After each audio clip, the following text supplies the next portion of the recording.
Quand on appelle à la prière, qu'on nous dit Hayya ala salah, Hayya ala al-falah, venez à la prière, venez à la félicité. Qu'est-ce que le prophète sallallahu alayhi wa sallam nous dit de dire? La hawla la quwwata illa billah. Il n'y a pas de puissance ni de force qu'en Allah, pour montrer que nous ne pouvons pas de nous-mêmes. Nous viendrons par la puissance et la force d'Allah, par la permission d'Allah.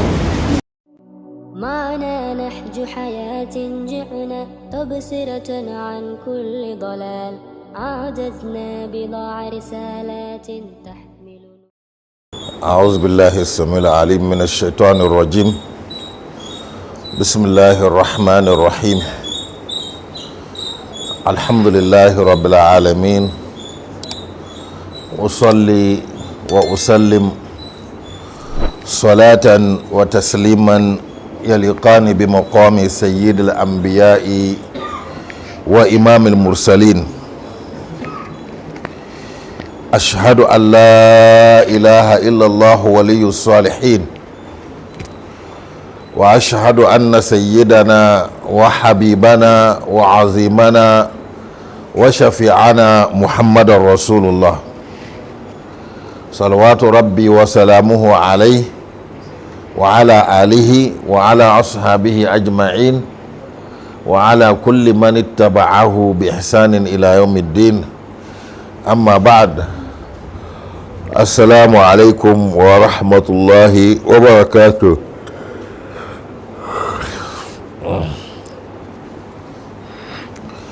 Alhamdulillah, nous témoignons notre modeste reconnaissance envers Allah pour ces immenses bienfaits dont nous bénéficions gratuitement. Nous attestons qu'il n'existe aucun être qui mérite qu'on place sa confiance en lui et qu'on compte sur lui à part Allah.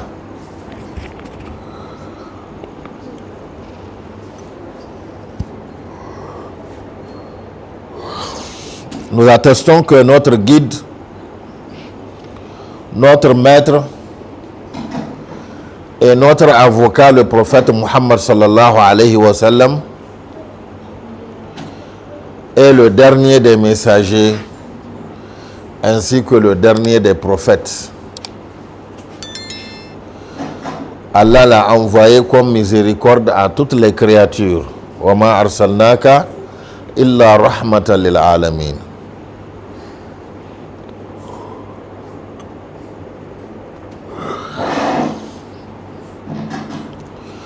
Que la paix d'Allah, la miséricorde d'Allah et les bénédictions d'Allah soient davantage sur notre maître, sur sa famille, sur ses compagnons et sur tous ceux qui l'auront suivi dans le droit chemin.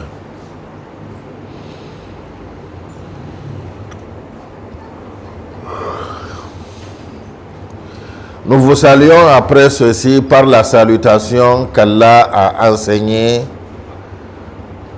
à notre grand-père Adam et qu'il nous a choisi comme salutation dans ce bas monde,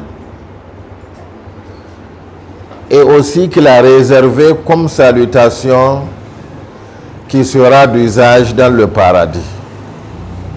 Assalamu alaikum wa rahmatullahi wa barakatuh.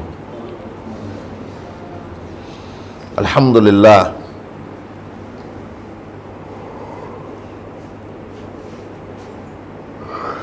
La fois passée, ou disons les fois passées, les deux séances passées, nous avons parlé de la puissance d'Allah.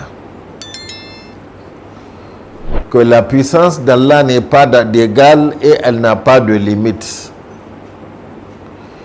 Qu'il n'y a aucune condition qui peut faire obstruction à la réalisation de la volonté d'Allah. Aucune.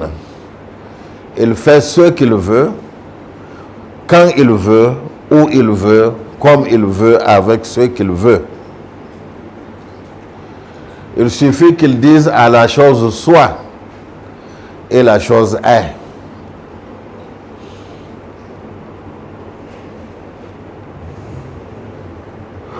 Nous avons vu que sous la demande de certains mécréants, à l'endroit de leurs messagers, comme signe, Allah a fait naître une chamelle d'une montagne. La montagne a accouché de la chamelle. Nous avons vu que Allah a fait vivre un père alors que son fils est plus vieux que lui. Nous avons vu qu'Allah a fait vivre des gens dont les arrière-petits-fils sont plus vieux qu'eux. Nous avons vu que Allah a transformé la tombe, qui est le séjour des morts, en maternité et en salle d'accouchement. Allah a donné la vie à un être, à un humain, dans les tombes. Tout ceci, c'était pour montrer un peu que le pouvoir d'Allah, la capacité d'Allah, quand Allah veut faire quelque chose, ce pouvoir d'Allah n'a pas de limite. Et il n'y a aucun obstacle qui peut l'obstruer, qui peut empêcher la réalisation de la volonté d'Allah. Si nous avons compris ceci, qu'est-ce que nous devons faire? La compréhension de cette idée, de cette notion, de cette réalité, normalement, doit nous amener à la recherche d'Allah. À rechercher Allah, à nous sacrifier, à nous adonner à la recherche d'Allah avec toute notre énergie et toute notre intelligence et tout ce qui est de notre capacité. Chercher Allah et Allah lui seul. Parce que c'est quand on a Allah que tout est réglé. Ah oui. Et quand on n'a pas Allah, on peut avoir le monde entier, mais on n'a rien. Les savants illustrent cela par l'histoire de Moussa alayhi salatu wassalam et de Pharaon. Au dernier instant, quand Pharaon a péri, il a péri alors qu'il avait le pouvoir. Il a péri alors qu'il avait son armée derrière lui. Il se voit puissant. Il a dit, les gens là, les faibles là, on va les exterminer aujourd'hui. Mais avec son pouvoir, son armée, sa richesse, ses magiciens, ses fausses divinités, il a péri. Il a péri. Moussa alayhi salatu wassalam, il n'avait pas le pouvoir terrestre. Il n'avait pas une armée terrestre. Mais il avait Allah.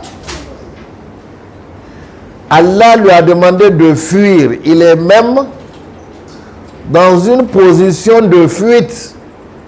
Mais dans cette position de fuite-là, Allah lui a donné la victoire. Le poursuivant qui les poursuivait, parce que lui, il se voit fort, il va les écraser, il veut les exterminer. Ce poursuivant-là c'est lui qui a péri. C'est lui qui a péri. C'est lui qui a été détruit. Pourquoi? Parce qu'il n'a pas Allah.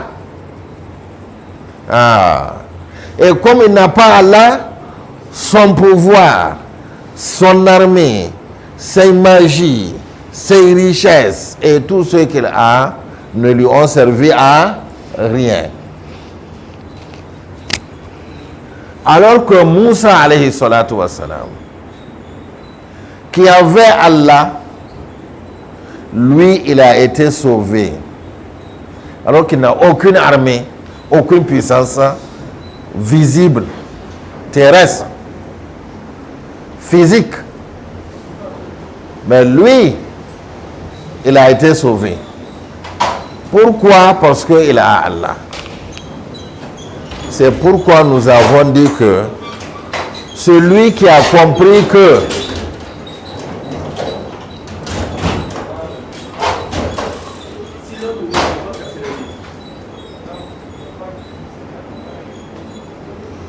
celui qui a compris que si on n'a pas Allah, on n'a rien, et que quand on a Allah, on a tout, parce que Allah est capable de tout et parce que tout est soumis au pouvoir d'Allah,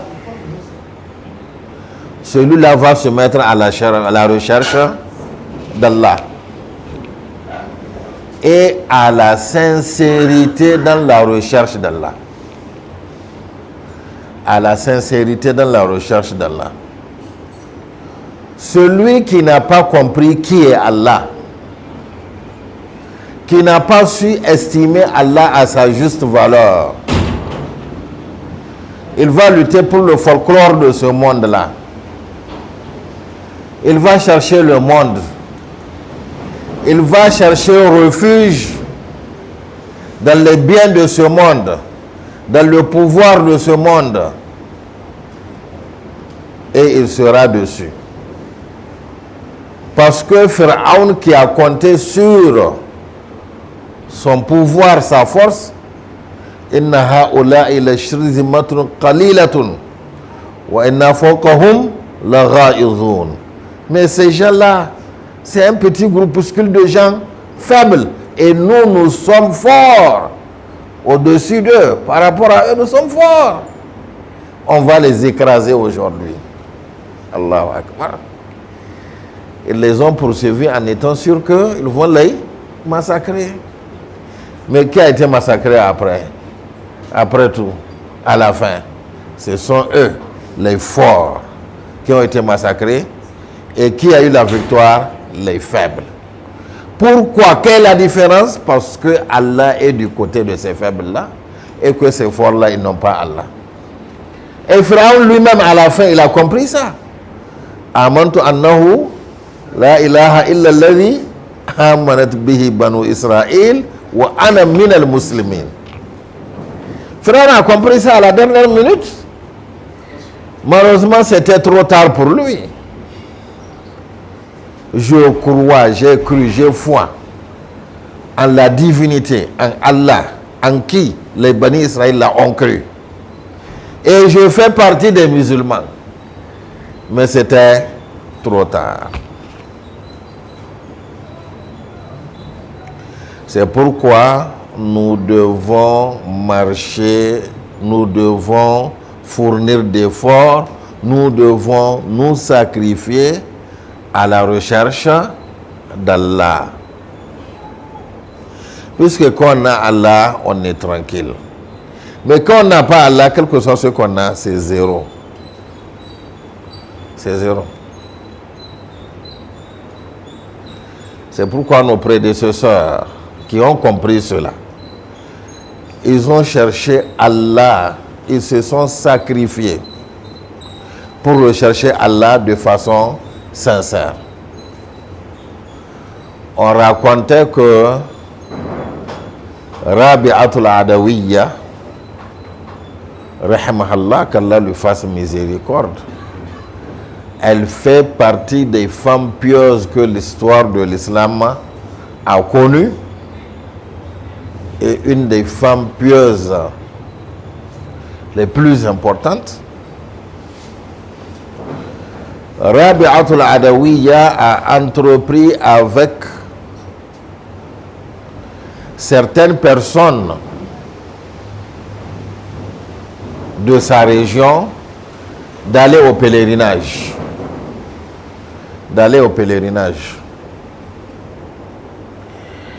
Elle a pris son chameau, elle est montée sur son chameau. Et les autres aussi étaient sur leur monture. Mais voilà qu'en cours de route, ils n'ont même pas été loin lorsque le chameau sur lequel était Rabi'atul Adawiyya est tombé malade et le chameau est décédé. Donc, elle a perdu sa monture. Or, là où son chameau là est décédé, elle était loin de la Kaaba. Elle était loin de la Kaaba. Elle était loin de la Mecque. Alors les gens ont réfléchi, lui ont proposé de retourner à la maison parce que le trajet qui reste, il est de loin plus important que le trajet qu'elle a déjà parcouru. Il lui serait plus facile de retourner à la maison que de vouloir continuer son voyage. Qu'est-ce qu'elle a dit? Elle a dit, je ne vais jamais interrompre un voyage que j'ai commencé dans la voie d'Allah. J'ai commencé ce voyage-là à la recherche d'Allah,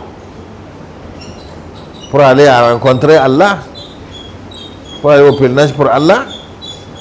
Je ne vais pas faire demi-tour dans ce voyage-là.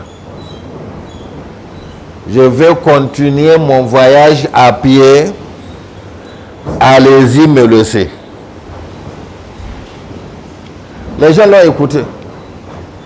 Ils ont continué leur voyage sur leur monture. Elle a continué à marcher. Quand elle marche une certaine distance, qu'est-ce qu'elle fait? Elle se prosterne pour remercier Allah.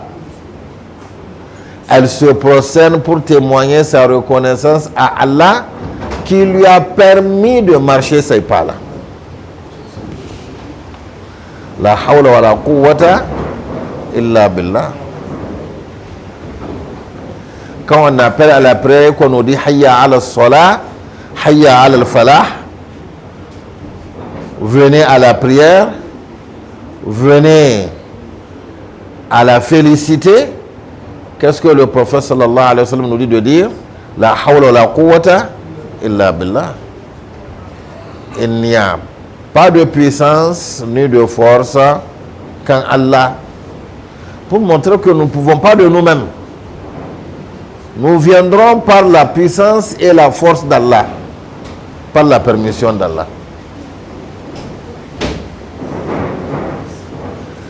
Rabi'atul Adawiyya a continué son voyage à pied. Elle a continué son voyage à pied. Et lorsque elle est arrivée à la Mecque et qu'elle a vu la Kaaba, elle a vu comme si la Kaaba se déplaçait pour venir à sa rencontre. Lorsqu'elle a aperçu la Kaaba, donc elle a vu comme si la Kaaba là se déplaçait pour venir à sa rencontre. Si c'est nous, qu'est-ce qu'on va dire? Ah, Masha'Allah. On est devenu grand. C'est la Kaaba même qui vient à notre rencontre. Mais elle, qu'est-ce qu'elle a fait? Elle a pointé la Kaaba du doigt, elle a dit Il y a Beit Makanak. Au toit, la Kaaba. Au toit, la maison sacrée. Reste à ta place. Fa inni la uridu al-bayta walakin uridu rabb al-bayt. Reste à ta place. Ce n'est pas toi que je recherche. Mais je recherche le propriétaire de la maison.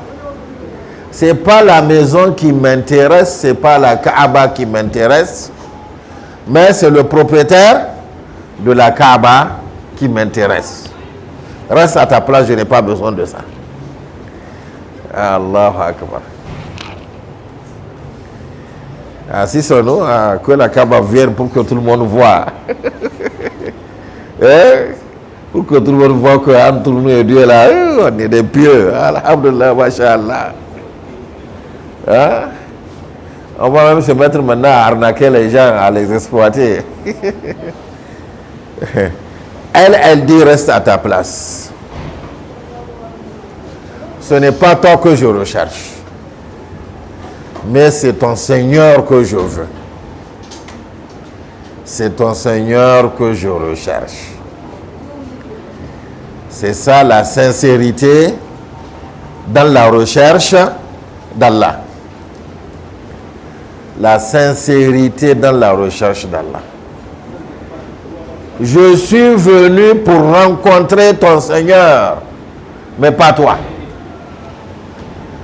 Je veux plutôt l'agrément de ton Seigneur, mais pas ton agrément. J'ai besoin de ton Seigneur, pas de toi. J'ai besoin de ton Seigneur, pas de toi. C'est ça la sincérité dans la recherche d'Allah. Lorsqu'on a compris qui est Allah, on ne s'intéresse plus aux créatures. On ne s'intéresse plus au folklore. On s'intéresse à Allah parce que c'est Allah qui est l'essentiel.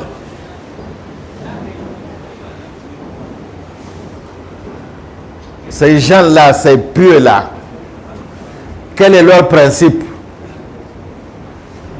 Quel est leur principe? Nous retrouvons leur principe, leur mobile, dans ces vers-là que l'un des pieux a composé. Il dit Laytaka tahlu wal hayatu mariratun wa laytaka tarda wal anamu ghidabu wa layta alladhi bayni wa baynaka amirun wa bayni wa bayna al alamina kharabu idha sahha al wuddu minka fal kullu hayyinun wa kullu alladhi fawqa at-turabi turabu. Laytaka tahlu wal hayatu mariratun. Je préférerais goûter à la bonté de ta relation, même si toute la vie doit être amère pour cela. Même si toute la vie doit être amère. Donc toute la vie ne va pas être bonne pour t'avoir. Je préférais cela. Walaytaka tarda wal anamu ghidabun. Je préférerais avoir ton agrément, même si toutes les créatures seront en colère contre moi. Même si toutes les créatures seront contre moi, si j'ai ton agrément, alhamdulillah, je préférerais ton agrément. وَلَيْتَ الَّذِي بَيْنِي وَبَيْنَكَ آمِرٌ وَبَيْنِي وَبَيْنَ الْأَنَامُ خَرَابُ. Et je préférerais que la relation que j'ai entre toi soit bonne, solide. Même si pour cela, ma relation avec toutes les créatures où mes relations avec toutes les créatures seront détruites. même si mes relations avec toutes les créatures seront détruites, je serai en désaccord avec toutes les créatures, je préférerais avoir ta relation. إذا صح الود منك فالكل هين. Si ton amour, j'ai ton amour, j'ai bien ton amour, فالكل هين. Tout est léger. Tout ce que je peux rencontrer comme difficulté, c'est léger, ce n'est rien par rapport, ce n'est rien pour moi. وَكُلُّ الَّذِي فَوْقَ التُّرَابِ تُرَابُ. Et tout ce qui est sur la terre est terre, n'a aucune valeur. De la même manière que nous ferons cette terre-là, tout ce qui est sur la terre aussi, c'est la terre. C'est ça leur principe. C'est ça leur principe. Ils préféreraient que entre eux et Allah, qu'il y ait une très bonne relation, qu'Allah les agrée, qu'Allah soit d'accord avec eux, qu'Allah les accepte, qu'Allah soit de leur côté, même si pour cela, ils doivent vivre les pires des difficultés. Même si pour cela, ils doivent rompre leur relation avec toutes les créatures. C'est Allah qui est cher. Et s'ils ont l'agrément d'Allah, pour eux, tout ce qui est difficulté est léger. Tout est léger, tout n'a plus de signification du moment qu'ils ont l'agrément d'Allah.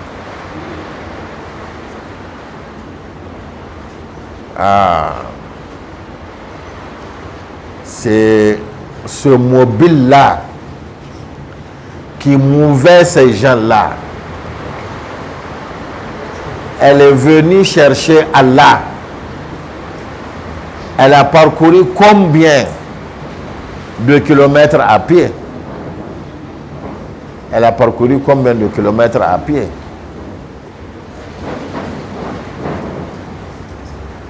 Elle a supporté des difficultés. Et elle dit à la maison, c'est pas toi que je cherche. Ne viens pas vers moi, je cherche ton Seigneur.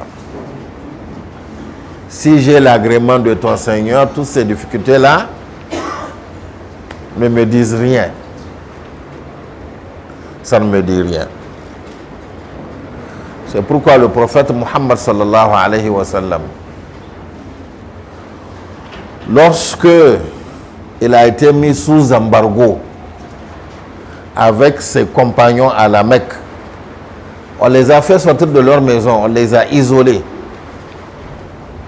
Ils ont dressé des tentes. Et on a décrété que personne ne doit commercer avec eux. Personne ne doit faire aucune transaction avec eux. On ne leur vend pas, on n'achète pas d'eux, rien. Ils sont isolés. À cause de quoi? À la recherche d'Allah. À la recherche d'Allah. Ils ont fait 2 ans sous cet embargo-là. Des compagnons rapportaient que les cuirs avec lesquels ils ont fait leur tente, c'est à ces cuirs-là qu'ils coupent pour mettre dans l'eau, pour les ramollir et manger. Et manger. Laytaka tahlu wal hayatu mariratun. Même si la vie sera amère, si j'ai ton agrément, si je suis en bon terme avec toi, ça ne veut rien dire. Le prophète sallallahu alayhi wa sallam, à un certain moment, a dit il va aller à une ville qui n'est pas très loin de la Mecque, Taïfa. Il dit il va aller là-bas, les mobiliser, leur parler, pour voir si eux, ils vont accepter son message et s'ils vont accepter que les compagnons viennent vivre là-bas. Ils sont prêts à quitter leur territoire pour Allah. Quand le messager d'Allah sallallahu alayhi wa sallam est parti dans la ville de Taïfa pour leur parler, quand ils l'ont écouté, quand il a fini, les notables, les grands de la ville, qu'est-ce qu'ils ont fait? Ils ont demandé aux enfants et aux jeunes de jeter le prophète sallallahu alayhi wa sallam et son compagnon pour montrer leur refus. Ils ne se sont pas contentés de dire non. Non. Ils ont même voulu humilier le prophète sallallahu alayhi wa sallam, le lyncher.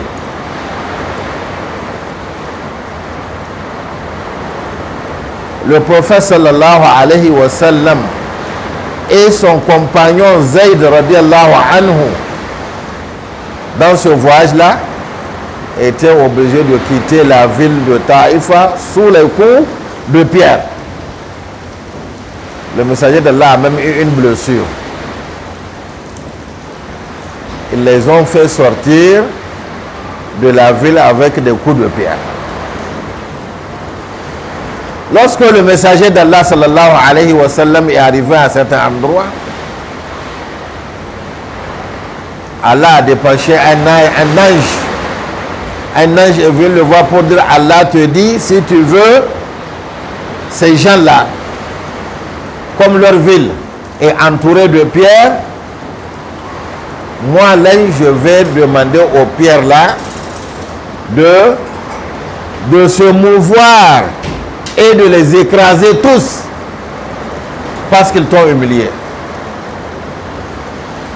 Le prophète sallallahu alayhi wa sallam a dit non, il faut les laisser. Je préférerais que si eux, ils ne vont pas croire, qu'Allah leur donne des descendants qui vont avoir la foi. Et après, le messager d'Allah sallallahu alayhi wa sallam a invoqué Allah.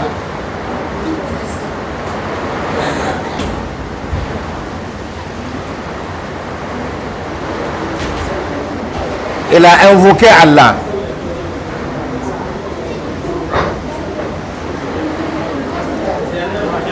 Ah, c'est un arbre. Ok.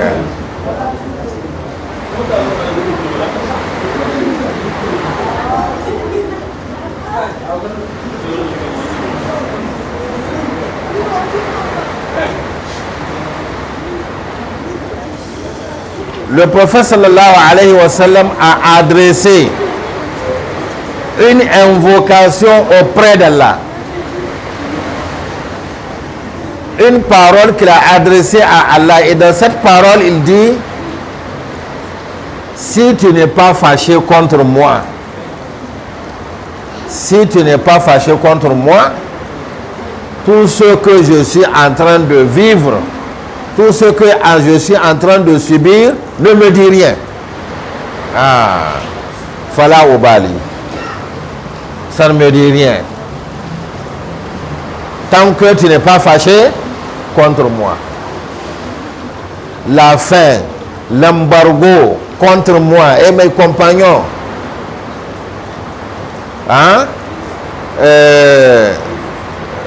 ce mauvais accueil que les gens là m'ont réservé, l'humiliation, tout ça, ça ne me dit rien tant que tu n'es pas fâché contre moi. C'est plutôt quand tu ne m'agrées pas, quand tu ne m'acceptes pas, que c'est ça qui va me préoccuper. Mais tout ça, ça ne veut rien me dire. C'est ça le principe de ceux qui connaissent Allah. Ils s'investissent pour Allah. Ils recherchent par Allah. Et quelles que soient les conditions qu'ils vont vivre, ça ne leur dit rien tant qu'ils espèrent l'agrément d'Allah. Tant qu'ils espèrent avoir Allah de leur côté, ça ne leur dit rien. Et ils ne cherchent qu'Allah. Ils ne cherchent pas autre qu'Allah. Ils cherchent Allah et Allah lui seul. C'est pourquoi le prophète sallallahu alayhi wa sallam, qui est notre exemple, Allah nous dit laqad kana lakum fi rasulillahi uswatun hasana. Vous avez dans le messager d'Allah, vous avez en lui un bel exemple à suivre. C'est l'exemple à suivre. Il a supporté la faim. Il a supporté l'humiliation. Il a supporté le rejet. Il a supporté la haine. Il n'y a pas ce qu'il n'a pas supporté dans ce bas monde-là. Pour avoir l'agrément d'Allah. Lui et ses compagnons, tous ceux qui le recherchaient, c'est quoi? L'agrément d'Allah. Les souffrances qu'ils ont supportées, les souffrances qu'ils ont vécues, ne les a pas découragés parce qu'ils espéraient avoir cet agrément d'Allah. Ils cherchaient à avoir cette acceptation d'Allah. Et ce qui les préoccupait, c'est justement le manque de l'acceptation d'Allah. Le manque de l'agrément d'Allah. Quand ils ont Allah, ils ont tout. Celui qui n'a pas Allah, il n'a rien. Les compagnons du prophète Muhammad sallallahu alayhi wa sallam sont arrivés à un stade où les biens de ce monde, le pouvoir de ce monde, les honneurs de ce monde, la popularité de ce monde, tout ça là leur dit rien. Quand ils voient quelqu'un qui a le pouvoir, ou qui a la richesse, ou qui a les honneurs, pour eux, ils voient un miskin. Ça ne veut rien dire pour eux. Parce qu'ils ne connaissent que la grandeur d'Allah. Pour eux, il y a un seul grand, c'est Allah. Il y a un seul riche, c'est Allah.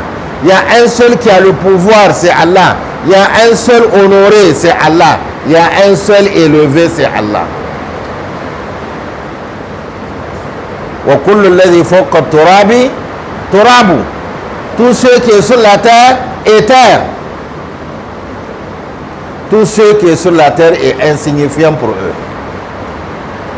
Ils ne voyaient qu'Allah, ils ne connaissent qu'Allah. Ils ne voyaient qu'Allah, ils ne connaissent qu'Allah. Hein? C'est pourquoi un riche, quelqu'un qui est nanti, qui se glorifiait, qui était connu de tout le monde, il est passé devant un pieux. Le pieux, lui, ne l'a même pas regardé. Pour lui, il n'est personne. Il a remarqué que il n'a pas attiré l'attention de ce pieux-là. Que ce pieux-là n'a pas été attiré, n'a pas été marqué par lui, par sa présence. Il lui a dit, mais tu ne me connais pas? Tu ne me connais pas? Moi, un tel, tu ne me connais pas? Il dit, si, je te connais. Je te connais. Tu étais une eau impure qu'Allah a transformée en caillot de sang et qu'il a façonné un être humain dont le ventre est rempli de caca. Et bientôt, tu vas devenir un mort que les termites vont manger. C'est toi comme ça, moi c'est comme ça que je te définis. Allahu Akbar. Ils ne sont pas impressionnés par les créatures. Ils ne sont pas impressionnés par les créatures. Ils ne sont pas impressionnés par les conditions des nantis. Eux, ils ne voient qu'Allah, ils ne connaissent qu'Allah. C'est ça en fait. C'est ça en fait. Et vous voyez ici, le peu là a donné la définition réelle de chaque être humain à ce vantard-là qui voulait se faire remarquer. Ah. فلينظر الإنسان مما خلق من ماء دافق يخرج من بين الصلب والترائب. Allah dit que l'être humain regarde, qu'il considère ce de quoi il a été créé. De quoi il a été créé? خلق من ماء دافق. Il a été créé d'un liquide vil qui est même une saleté. Un liquide qui est une saleté que lorsqu'il touche le corps, il faut laver le corps, il faut se purifier. Il a été créé à partir de ce liquide vil-là, sans importance. Et sa fin, il sera sous la terre. Et sous la terre, qui va le manger? Hein? Les vers, ainsi de suite. Quand on va le voir quelques jours, même après sa mort, si on le laisse, vous allez voir. Il va prendre de l'air. Il va exploser. Les lieux là où il se trouve là, on ne peut pas respirer. C'est ça l'être humain. C'est ça l'être humain. Donc celui qui connaît Allah et qui connaît la puissance d'Allah, la force illimitée d'Allah, celui qui fait la différence entre Allah et ses créatures, il n'est pas impressionné par les créatures, il est impressionné par Allah. Il ne recherche pas les créatures, il recherche Allah. Il recherche Allah.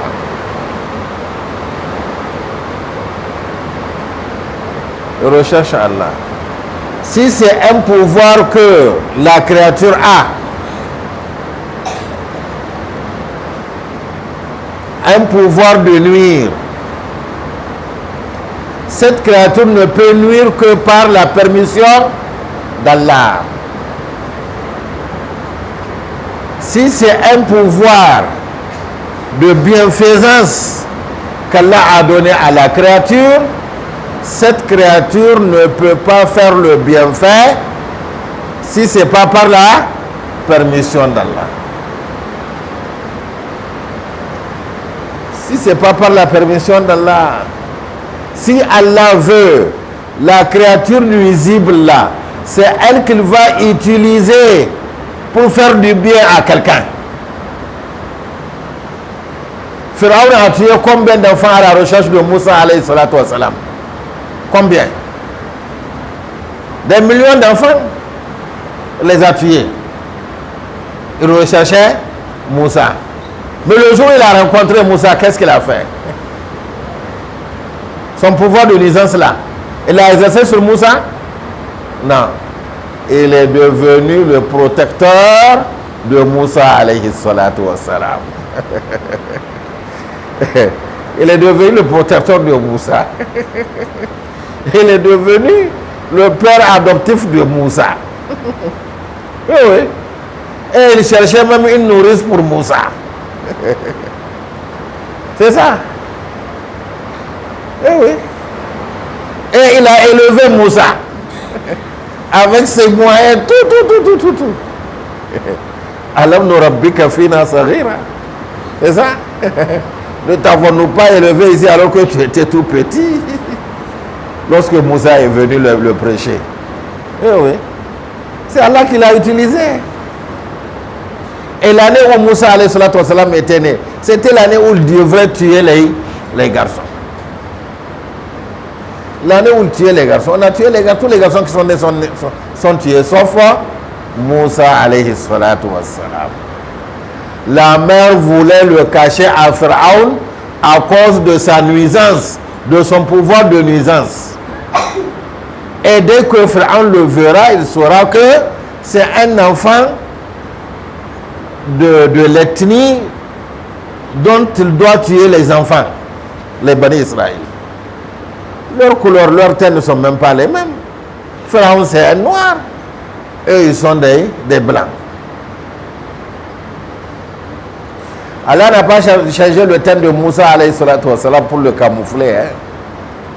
Allah n'a pas choisi l'année où il dit que bon, il va laisser les enfants là vivre parce qu'ils ont besoin de main d'œuvre. Allah n'a pas choisi cette année là où il ne tue pas. Non, il a choisi l'année où il tue. La mère a voulu le cacher. Allah a dit non. Pourquoi le cacher? C'est Pharaon que tu crains pour eux, pour lui. Voilà. Mets-le sur les eaux. Les eaux vont l'amener chez Pharaon. Les eaux vont l'amener où? Chez Pharaon que tu crains pour lui. Et je te le ramènerai. Mais il faut qu'il passe par Pharaon. Allahu Akbar. Quand Pharaon l'a vu, il a dit, sa femme a dit on va l'adopter. Oui, on va l'adopter. On n'a pas d'enfant. Lui là, on ne va pas le tuer. Allah l'a transformé en père adopté pour l'enfant qu'il cherchait à tuer. C'est ça, c'est Allah qui nuit, c'est Allah qui fait du bien. Les créatures là.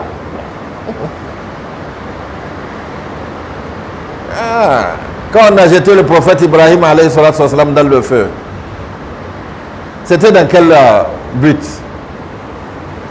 Qu'est-ce qui est visé? Que le feu le détruise, parce qu'on sait, on connaît la nuisance du feu. Tout de suite là, s'il y a du feu qui s'éclate, tout de suite là, on va tous courir, parce qu'on connaît la nuisance, la capacité de nuisance du feu. Ces gens-là ont allumé un grand feu, un feu exceptionnel, pour le détruire de façon exceptionnelle. Allah n'a pas empêché qu'il le jette dans le feu. Jetez-le dans le feu. On va voir si c'est vous qui commandez le feu. Il l'a jeté dans le feu. Il est tombé dans le feu. Mais le feu ne l'a pas brûlé. Il n'a pas fait ce qu'il devrait faire. Il n'a pas nui à Ibrahim alayhi salatu wassalam. Les meilleurs moments que le prophète Ibrahim alayhi salatu wassalam a vécu sur la terre, c'était la période qu'il a vécu dans le feu. Parce que Allah l'a placé dans des conditions paradisiaques. Allah a réalisé des conditions du paradis pour Ibrahim dans le feu. Alors que le feu était en train de brûler. Et quand il a fini de brûler, on l'a vu, il était intact. Alors qu'il était un garçonnet. Allah a dit, allez-y, il n'y a pas de problème. C'est le feu, non? Mais c'est moi qui commande le feu. Vous n'avez rien fait. Vous n'avez rien fait. C'est ça, c'est pourquoi il faut chercher Allah. Ceux qui ont compris Allah, ils cherchent Allah. Ils ne cherchaient pas la popularité, ils ne cherchaient pas l'agrément des gens, ils cherchaient Allah. Quand Allah m'accepte, tout y est. إذا صح الود منك فالكل هين. Quand tu m'agrées, quand entre toi et moi c'est bien, tout est léger, tout est insignifiant.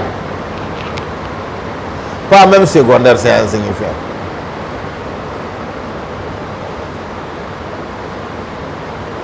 C'est ça en fait.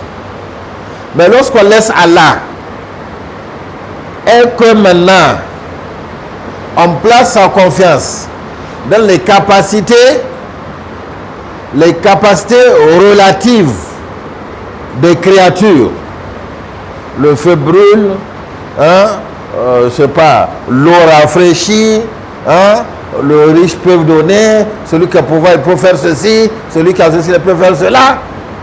Et puis on se met maintenant à la recherche de ces choses-là. On va souffrir. Parce qu'en réalité, ces capacités de nuisance ou de faire du bien, en réalité, c'est entre les mains d'Allah. C'est quand Allah veut qu'il les utilise, quand Allah veut, il peut les utiliser dans le sens contraire.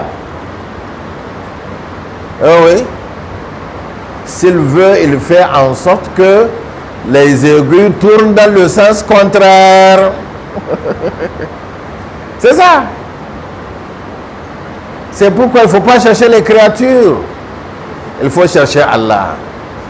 Il ne faut pas fuir les créatures. Il faut fuir Allah. Il faut fuir Allah. Il faut éviter la colère d'Allah. Parce que quand on a la colère d'Allah, quand Allah est contre nous, on peut être entouré de tout ce qui est positif, mais ça ne sera d'aucune positivité. Si on a Allah, on a l'agrément d'Allah, on a l'accord d'Allah, on est en bon terme avec Allah, on peut être entouré, on peut n'être entouré que de ce qui est négatif, mais on ne verra pas la négativité de tout ce qui est négatif là. Tout sera positif. La ilaha illallah. C'est ça le sens de la ilaha illallah. C'est-à-dire que il n'y a aucune créature, personne sur qui il faut compter à part Allah. Et il n'y a personne qu'on doit craindre à part Allah. Il n'y a personne dont il faut chercher l'agrément, coûte que coûte, de façon absolue, à part Allah. C'est ça le sens de la ilaha illallah. Mais lorsque nous plaçons notre confiance dans ce qui est dans ce monde-là, subhanallah, le sens de la ilaha illallah serait alors biaisé. Certains savants ont dit que le ilaha la ilaha, la formule la ilaha illallah, c'est une formule qui est composée de deux expressions. La première expression, c'est quoi? La ilaha illallah. C'est la négation. Il n'y a pas de divinité. La ilaha. La première partie, c'est la ilaha. La première expression. Il n'y a pas de divinité. Ça veut dire quoi? Il n'y a pas de quelqu'un en qui il faut placer sa confiance, sur qui il faut compter de façon absolue. Et maintenant, on amène la deuxième partie, illallah, qui devient la restriction à cette négation-là. La première partie, c'est là, il n'y a pas de divinité, c'est la négation absolue. Maintenant, illallah devient une restriction pour cette négation-là, à part Allah. On a enlevé Allah dans cette négation-là. C'est Allah seul qui mérite qu'on compte sur lui.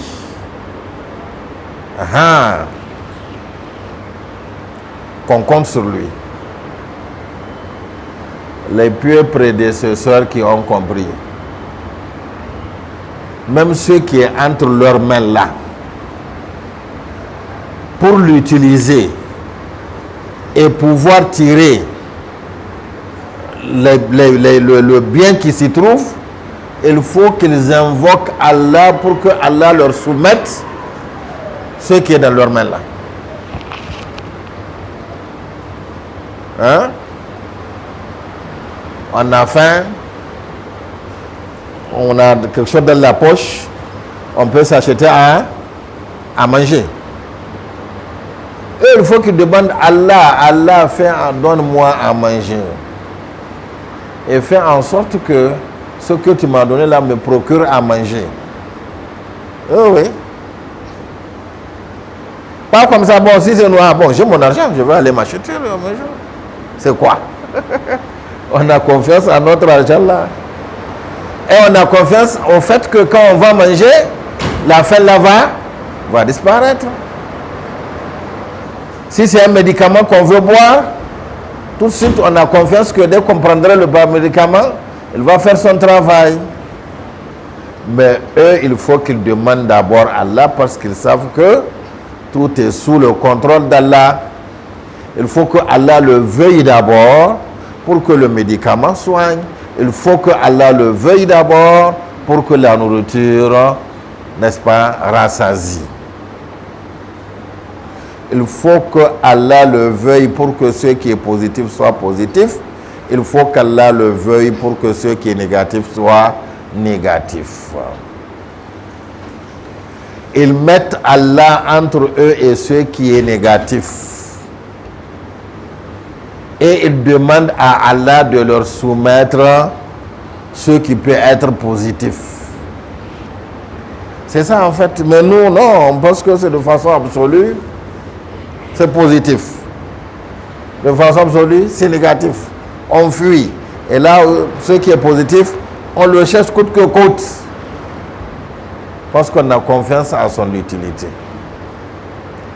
Comme si même si Allah ne le veut pas, ça va être utile. Alors que nous voyons devant nous des gens qui ont ces choses-là qui sont utiles, mais qui se transforment en nuisance contre eux.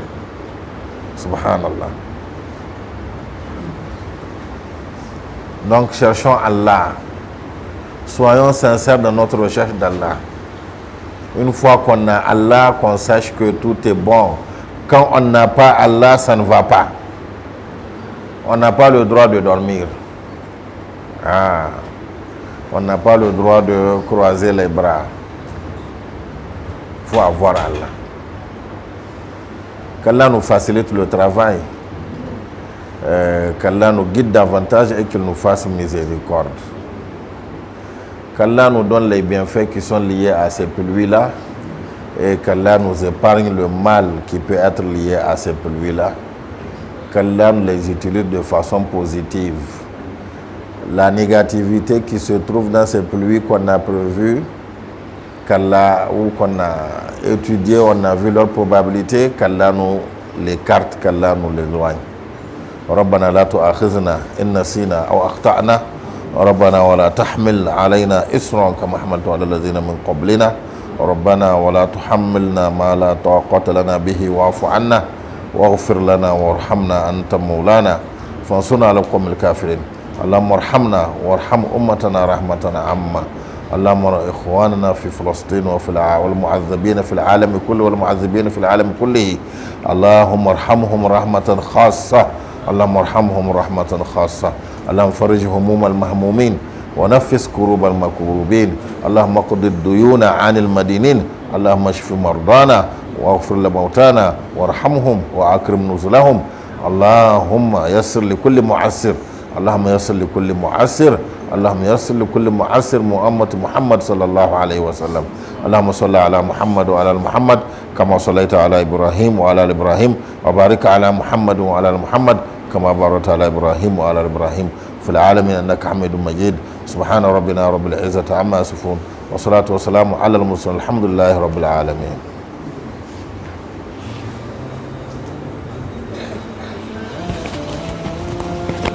Ça fait combien de minutes?